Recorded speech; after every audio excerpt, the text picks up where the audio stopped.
Hey, it's Jacob Perry. I'm gonna get into this real quick. I don't let my hair down often. Here it is. Boom. Probably a lot longer than a lot of you guys realized. But I'm doing this for a reason. Because I got a haircut. Look at it. So fresh and so clean. It was time to part ways with the long hair. Hey, new setting too, new clothes. It's actually a different day. I got the haircut and took a little break to go enjoy my freedom. I was tired of the hair getting my face when the wind's blowing and I got the windows down. It's springtime in Arkansas, so it's about time for that. So it's a new look, new me. I feel 10 pounds lighter. I feel great. So let's get into episode 34. This is going to be about the recent trade show experience we had. This is mostly aimed at a lot of you out there who are either in the startup space or looking to get into it or just really interested in how business works from a startup perspective and really from any perspective, because trade shows are something that companies of all sizes go to. So for those of you who don't know, quickly, a trade show is basically a place where it's a central meeting point for a lot of vendors like myself would be considered a vendor, right? My company, we go and we set up a booth. All these companies have booths, and then tons of buyers come in, prospective buyers come in to look at all the different products and see what's good for their store, etc. So that's what it is. We just went to one in Las Vegas. It was the Las Vegas Food Expo. And the first thing, this is the second one we went to. And the first one was a huge learning experience. This one was another big learning experience. And I just kind of want to run through some of the things that go through our minds when we were setting up for the trade booth, for the trade show, looking to set up our booth, and what kind of things we look at to have a successful booth experience. And I'd love y'all's feedback on this, but I hope these are going to be some good pointers for you guys as you're thinking about doing your own trade shows or whether you should even do them. So first thing is the booth. You got to set up your booth. You want to make it attractive. You don't want to make it too cluttered. You don't want to make it too empty. You want to make it visually appealing to people that might be coming by, right? But then you have to be engaging.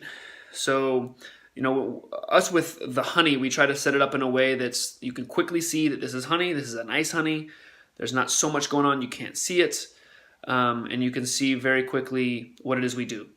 We decided to set up a map this time. A map showing all the stores we're in to kind of help bonify us, right? To kind of validate us. But also just shows, hey, this is what we're doing to work hard to get into these different places in the country.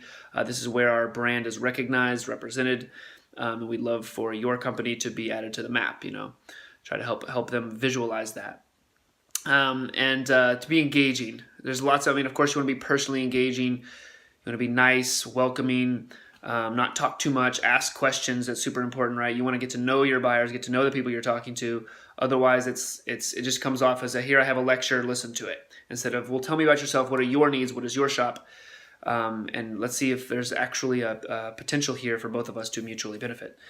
Now, for the engaging piece, Ross had what turned out to be a brilliant idea. And I haven't told him, so he's going to find out watching this video. But I wasn't a fan of the idea at first, and I didn't think it was going to work. I thought, this is a little bit too childish. He said, hey, man, I got it. For the engagement part, we're going to get one of those little Nerf basketball goals that you and I both played with when we were kids. We're going to set it up in the booth, and we're going to let people play for money or honey. So if they make a shot, they either get money, this is Vegas after all, so they can go gamble with it, or we're going to give them some honey. And that's going to be determined based on these little hexagon pieces, these basically honeycomb pieces that they flip over, and it has a 9-ounce jar of rainforest, 9-ounce jar of Ulmo, a honeybee flight, or $20. So that's what we did. And I went with the flow, and I said, all right, Ross, I'm going to trust you on this. And I was thinking, this is not professional. This is almost childish. What is going on? But I'll tell you what, people loved it. The adults loved it. The buyers loved it. The other vendors loved it. They were sending each other, or sending their friends, sending other buyers, sending other vendors to come try it, to take their chances. It was engaging. They liked us. They would talk to us longer. They saw that we were fun. We were, high energy, interactive. And that says a lot for the brand too, because ultimately people want to do business with people they like and with people they believe in and people they think are actually going to put in positive effort and energy towards helping, a success happen. Because guess what? If our product doesn't sell, not only are we not successful, but the person who bought our product to sell it is not successful. So people want to see that, right? It inspires confidence. So that was cool. That was a good idea on that. Now, thinking big picture, what do you want to get out of trade shows? A lot of people are thinking, well, I have to get 10, 15, 20 new accounts out of this. I have to get lots of people buying the product right there, or signing up, committing to buying the product. Well, that's not been our experience at either trade show. That does happen. That ideally, yeah, that would happen. But what sometimes happens at the trade shows is you make connections that end up being very fruitful in the future. Our first trade show, I went there so ignorantly. We were not prepared for what it was. We didn't go properly to present our item in the right way, to present our honey in the right way. We walked out of there with 0 accounts, which by all measurements is a catastrophic failure. However, there's always a silver lining to it, and you have to look for those silver linings. You have to make them happen.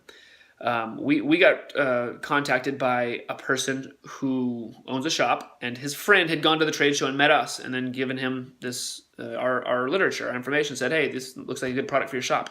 Since then, and that was maybe 8 months ago, they've ordered so much honey from us and sold it, right? They've been ordering and selling so much that they have easily, those orders have easily paid for the trade show. Easily, and some, right? So that made the whole thing worth it. You never know. It might be one little connection that happens. From this last trade show we went to, probably the best contact we ended up making, or the best, the most beneficial contact we ended up making was another vendor that we are potentially going to do some collaboration with as far as demoing. We might demo each other's products, kind of do some co-demoing, which is super helpful. It basically means I can be in 2 places at once, right? It's equivalent to that. The product can get demoed without me being there, and I can demo theirs without them being there. And this might be some really interesting collaboration opportunity. So you never know what's going to happen out of those. You got to look for those. You might find an investor, a distributor, a broker. You might find all kinds of things that are helpful to your business. They weren't just a simple account, a buyer buying your product. And you got to learn. You got to walk around. We walked around a lot, checked out other booths, talked to them, asked why they designed their booth the way they did, how the show's going, how their pitches are, what their experiences are, and we learn from that. And you make contacts, and it's wonderful. So that's I just wanted to give you guys an overview of what we have experienced in the 2 trade shows we've been to, which is not very many compared to most companies, but that's what we're learning. I want to share it with you because I would have loved to have this information when I was starting. Would have given me a little heads up to some of the things that we should have thought about. But that's what it is, and I'm going to sign off now, and we'll catch you guys for the next time, and my hair might be just a little bit longer. See you guys.